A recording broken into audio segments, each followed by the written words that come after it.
kita akan menyaksikan gambaran fiksi dari penjelasan Buddha tentang terbentuknya alam-alam kehidupan di alam semesta, khususnya di bumi seperti yang kita alami saat ini.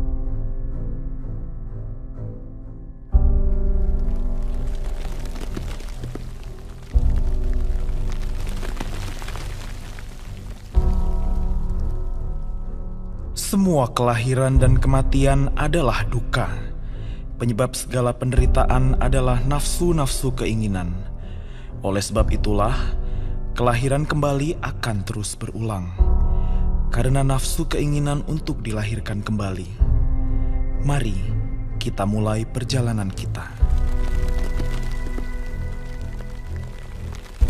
Menurut Buddha, awal dan akhir semesta tidak akan mampu dipahami oleh pikiran manusia. Oleh karena itu, kemudian Buddha menjelaskan tentang suatu masa di mana semesta mengalami pengerutan dan pemampatan. Semua yang ada di alam semesta terserap dan hilang. Sampai akhirnya, terjadilah ledakan yang luar biasa hebatnya. Energi yang begitu besar menjadi awal dari terbentuknya bintang bercahaya di lautan kosmos yang luas. Maka, terbentuklah gugusan bintang di alam semesta.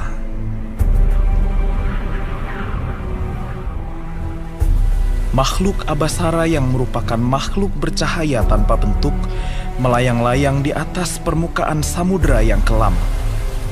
Dunia masih terlihat gelap.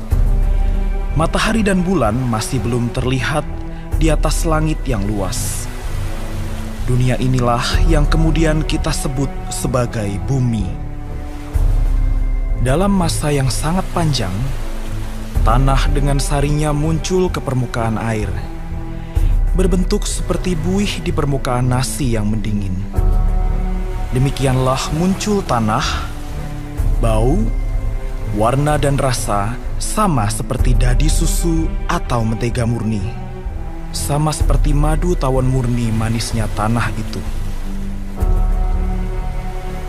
Lalu, muncullah hasrat di antara makhluk-makhluk bercahaya ini. Beberapa di antaranya mulai mencicipi saripati tanah itu. Dengan mencicipinya, makhluk tersebut diliputi oleh sari itu, dan nafsu keinginan merasuk dalam diri mereka.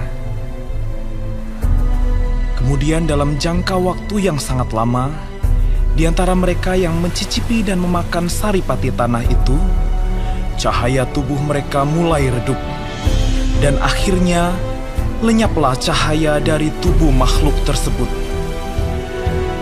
Maka tampaklah di langit luas cahaya matahari, bulan, konstelasi bintang di angkasa, demikian pula siang dan malam. Seiring berjalan waktu yang lama, satu masa, dua masa, ratusan masa, tubuh makhluk ini menjadi padat, dan terwujudlah berbagai macam bentuk tubuh. Sayangnya, makhluk dengan tubuh indah memandang rendah makhluk dengan tubuh buruk. Lalu, lenyaplah saripati tanah itu.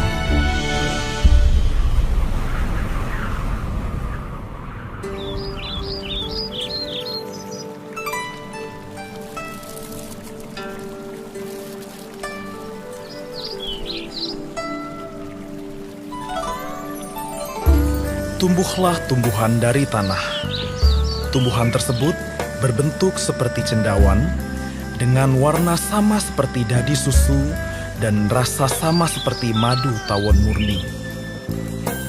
Makhluk-makhluk itu mulai makan dan hidup bersama dengan tumbuhan ini. Tubuh mereka pun semakin berbentuk, padat, dan menjadi tubuh yang lebih indah. Beberapa tidak seberuntung mereka yang memiliki tubuh yang indah, dan makhluk dengan tubuh indah mulai menjadi sombong dan congkak. Maka cendawan yang tumbuh lenyap, dan tumbuhlah tumbuhan menjalar seperti bambu bagi makhluk tersebut.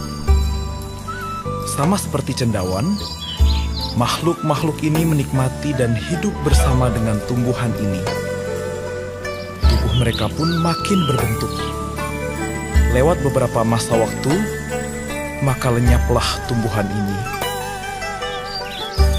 Tumbuhlah tumbuhan padi yang masak dalam alam terbuka, tanpa dedak dan sekam, harum dengan bulir-bulir yang bersih.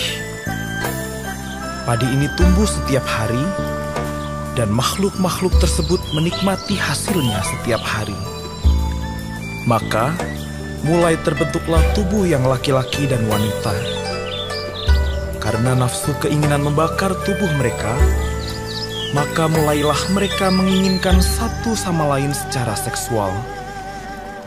Maka, manusia mulai membangun rumah untuk membina hubungan tersebut.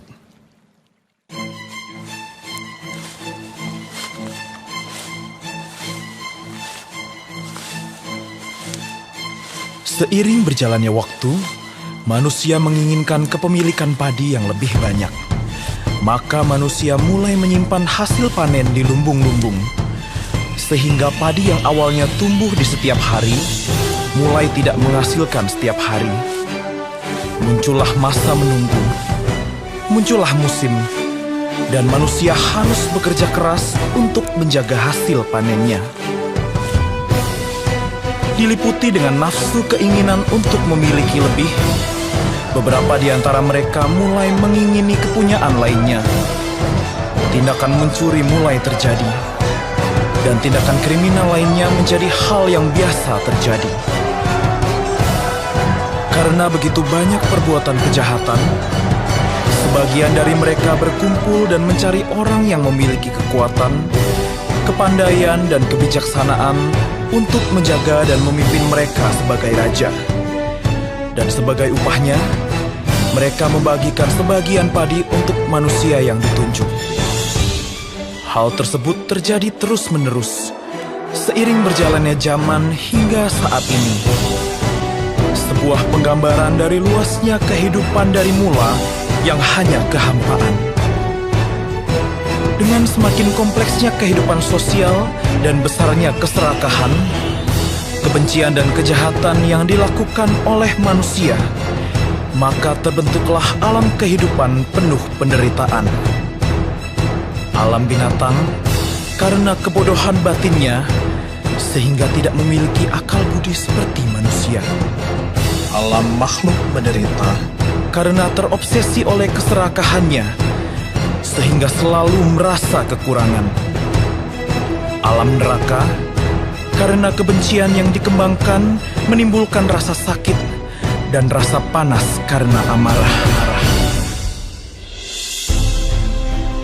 Namun, bagi mereka yang penuh dengan kebajikan dan cinta kasih, akan terlahir di alam surga yang penuh kebahagiaan. Masih ada terdapat alam Brahma yang memiliki keadaan batin tinggi dan tenang seimbang. Demikianlah terbentuknya berbagai jenis kehidupan di alam semesta yang didorong oleh berkembangnya nafsu keinginan yang tiada akhir.